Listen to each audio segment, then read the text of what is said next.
Hey there, I'm Sheila, and I guess you could say I'm living the suburban dream. I've been married to my amazing husband, Chris, for 4 years now, and it's been quite an adventure. We met in college, both studying business, and there was just something about his smile and easygoing personality that drew me in. From the beginning, we were inseparable, staying up late to study, laughing at inside jokes, and planning our future together. Fast forward a few years and we got married, promising to stick by each other through thick and thin. The whole for better or worse thing seemed easy at the time, but little did I know our journey was about to take a challenging turn, thanks to my mother-in-law. Chris and his mom Martha have always been super close, which sometimes felt a bit much to me. Martha raised him almost entirely on her own after her divorce, and it seemed like she was determined to keep him under her wing, even after he moved out. I heard stories about how she used to match outfits with him and always stayed close while he played with his friends. Martha had this habit of planning Chris' life down to the minute, almost like she was the one in charge. Even when he went off to college, her clinginess didn't stop. She'd call him several times a day to check on his schedule and even visited him twice a week. This really affected Chris. He's a great guy, but you could tell he felt the pressure of meeting her expectations. When Chris introduced me to Martha for the first time at dinner, I could feel her sizing me up, analyzing every detail. "Sheila, it's so lovely to finally meet you. Chris talks about you all the time," she said. "Thank you, Martha, it's great to meet you too," I replied. "Oh, I'm sure it is. Chris has a way of surprising us with his choices," she added, with a hint of something I couldn't quite place. Then she asked what I do for a living, and when I told her I work in marketing, she wasn't all that interested. Instead, she started talking about Chris' ex-girlfriends, like Lily, an artsy girl who was always lost in her own world, and another girl who was a musical talent, but too free-spirited for Martha's taste. "Mom, you're embarrassing me," Chris said, trying to change the subject. "No matter who comes into Chris' life, I'll always be the first woman he loves," Martha said with a smile. From the start, it felt like everything I said or did was being compared to what Martha thought was best. If I mentioned a movie I liked, she'd say Chris didn't enjoy that genre. If I talked about a place I wanted to visit, she'd point out that Chris had already been there with her. It felt like she was trying to prove she knew Chris better than anyone, and I was just trying to keep up. Things got even crazier when Martha's kitchen caught fire, turning her house into a mess. She needed a place to stay while it was being fixed, so of course she moved in with us. And the day she arrived, she handed me a 14-page rulebook. Yes, you heard that right, a rulebook. "I'm really sorry about the fire at your place. That must have been tough. You're welcome to stay here as long as you need. Let me grab those bags for you." "Martha." "Thanks, Sheila. The fire was a nightmare and really shook things up. But before we all get settled, there's something I want to give you." "Sheila." "Oh, all right. What is it?" "Martha. It's my little creation, a guide to keeping peace around the house." "Sheila, a guide? Okay, that's interesting." "Martha, you got it. It's just my way of keeping things on track while I'm staying here." "Sheila, what's with all these rules? We don't need a rule book to function as adults, do we?" "Martha. Oh, Sheila, I get it. But having a few ground rules can prevent unnecessary drama, you know?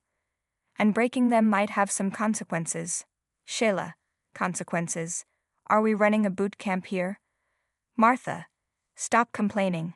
Now let's tackle those bags, and I'm curious to see where you've set me up." After I showed Martha her room and returned to mine, I couldn't resist flipping through her rulebook. Each page was filled with bizarre instructions like vacuuming the living room precisely at 8:30 a.m., serving dinner at 6:45 p.m., and my personal favorite, washing the bathroom tiles with lemon-scented cleaner every other day. I was shocked. What kind of controlling behavior was this? When Chris got back from work, I showed him the rulebook. Before bed, we both started laughing at how ridiculous it was. It felt like we'd stepped into another world where everything was super organized. "Chris. Okay, this one takes the cake. Arrange the spice jars in alphabetical order. I guess our spices are getting a degree in linguistics." "Sheila. And don't forget Gourmet Tuesdays, where I apparently have to whip up a 5-course meal from scratch. That's one way to turn our kitchen into a Michelin star restaurant." "Chris. You know, honey, my mom means well, but she needs to realize that I'm grown up now. This is our house, not hers. We have our own way of doing things. Sheila, you're right. So promise me you won't take this rulebook too seriously. It's just her way of showing she cares, even if it's a bit eccentric. Chris, deal. No alphabetized spices or gourmet extravaganzas in our future, I promise.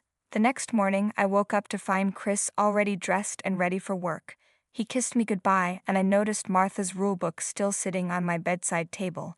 It was around 8 a.m., and according to the book, I was supposed to vacuum the living room by 8:30 a.m. Yeah, right. I took a shower, got dressed, grabbed a granola bar, and left for work before Martha could catch me. When I walked in after a tough day at the office, hoping to relax on the couch, I was met with chaos. Chris and Martha were in the middle of a heated argument in the living room. Martha was clearly upset. Martha, Chris, I'm really struggling to understand why Sheila can't seem to respect the rules I've set in this house. Did you notice she just left for work this morning without doing any of the chores? Chris. Mom, we've talked about this. The house is turning into chaos, and it's all about maintaining order, right? But I've grown out of those rules. Martha, rules are how I raised you, and they're still important. You think you know him better, Sheila? Because I distinctly remember him asking for pancakes every Sunday morning when he was a kid. Sheila, Martha, seriously? Who do you think you are? This is our house. Martha, this is my son's house, and it belongs to me as much as it belongs to you. Sheila, excuse me, Chris? Chris, Mom, I need to come clean. This is Sheila's house. She owns it. Martha, what? How is that possible? Sheila, Martha. When Chris and I got married, my parents gifted me this house as a first anniversary present. It's under my name. Martha, Chris, you never told me that. Chris, I didn't want to complicate things, Mom. I let you believe the house was mine, and I'm really sorry, Mom. After Chris stormed off dramatically, I was left standing there, completely dumbfounded by what he'd just revealed. My mind was racing, trying to understand why he'd lie about something as big as our house. Chris had never lied to me before. He'd always been the sweetest, most genuine guy. I took a deep breath and headed to our bedroom, gently pushing the door open. There he was, Chris, looking like he was drowning in guilt. Sheila, hey, can we talk? Chris, yeah, I guess we should. Look, I'm not mad or anything. I just can't wrap my head around why you'd lie about the house, of all things. We've always been open and honest with each other. Chris, I know, honey. That's what's been eating me up. I should have just told you the truth from the start. Sheila. Okay, so what's the deal? Chris. It's my mom. She's always been on my case. Ever since I was a kid, she's had these expectations about who I should be and what I should achieve. It's like she wanted this perfect version of me. Sheila. And you thought lying about the house would, what? Impress her? Chris. No, not impress, more like avoid disappointing her. She's always been proud of being in control of things. I thought if she found out that you're the one who actually owns the house, it would shake things up. She'd be disappointed in me for not being the son she wants me to be. Sheila. Chris, you're your own person. You've always been kind, hardworking, and true to yourself. You're the man I fell in love with. Why does she get to define your worth? Hearing Chris's backstory with his toxic mother really hit me hard. Growing up with that kind of negativity had made him feel like he had to lie to his own mom. The whole situation was so unfair. Chris, the most laid-back and caring guy I knew, was carrying around this heavy baggage from his messed-up family. He deserved better. A childhood that didn't leave him feeling like he had to lie or prove himself. What really got to me was how toxic Martha could be. It made sense why she had no friends and had nowhere to go when her kitchen burned down. I was angry that she had this hold over Chris, making him feel like he had to lie to keep the peace. Her toxic presence was poisoning everything in our lives. The next day was seriously weird.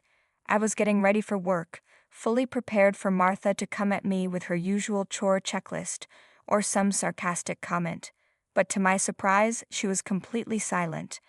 I left for work feeling a mix of relief and suspicion, wondering if this was the calm before the storm. When I came home after a long day, hoping to relax, I walked into a complete mess. The furniture was moved around, and the vases and plant pots from my beloved indoor garden were nowhere to be seen. Sheila, Martha, what have you done? Martha. Oh, Sheila, I just thought the room needed a bit of a change. Sheila, change? Martha, this is our home. You can't just come in and rearrange everything without even asking. Martha. Well, I thought it would be better this way, and those plants were taking up too much space. Sheila. You know what, Martha? I'm just tired. Tired of your constant need to control everything. I invited you into my home, gave you a space here, and what do? You find new ways to make my life miserable. Martha. Oh please, Sheila, spare me the drama. You're overreacting. They were just plants. When I stepped into my bedroom, I was shocked. My bed was against a new wall. The photo frames on the dresser were cramped, and my desk was in a spot that made no sense. I couldn't believe Martha thought she had the right to rearrange everything. I stormed into Martha's room, my frustration reaching a boiling point. Enough was enough. Sheila, Martha, seriously, what were you thinking? You had no right to go into my bedroom and rearrange things without asking. Martha, you're blowing this way out of proportion. Sheila. Martha, we need to talk. I've been trying to stay calm, but I can't hold back anymore. You've been treating me like some sort of intruder in my own home, and it's not okay. I get that you have your rules and your idea of how things should be, but being a mom doesn't give you a free pass to mess with our lives. Martha. Whoa, where's all this coming from? Sheila. It's been building up for months. Your critiques, your eye rolls, you act like you're the guru of life, especially when it comes to Chris. But guess what? Your way isn't the only way. Believe it or not, I've been guiding him too since his dad left, and I give you props for that. But that doesn't mean you're the boss of our lives. I've seen how your need for control is stressing Chris out. He's walking around like he's carrying a ton of bricks on his shoulders, worried that he's not living up to your expectations. I'm starting to see things clearly now. I notice when Chris hesitates to speak his mind around you, and I hear it when he tries to keep you happy no matter what. Chris is a grown man, and I'm not letting you control him anymore. You've just brought trouble on yourself, Sheila, by questioning me as a parent. You'll see soon. After that showdown with Martha, I was emotionally drained and completely exhausted. I told Chris everything that happened later that night, and I found comfort in his arms. He was like my shield against the emotional storm. He apologized to me and told me that his mom wasn't going to stay with us permanently and that she would be gone soon. Chris' "she'll be gone soon" comment started to make sense, so I didn't let it bother me much. But the next morning, while I was getting ready for work, Martha came up to me out of nowhere and apologized. She said she tried to relax and not interfere. Surprisingly, she stuck to it. Things were going pretty smoothly for a while. Martha seemed determined to be helpful, pitching in with chores and being all nice and cooperative.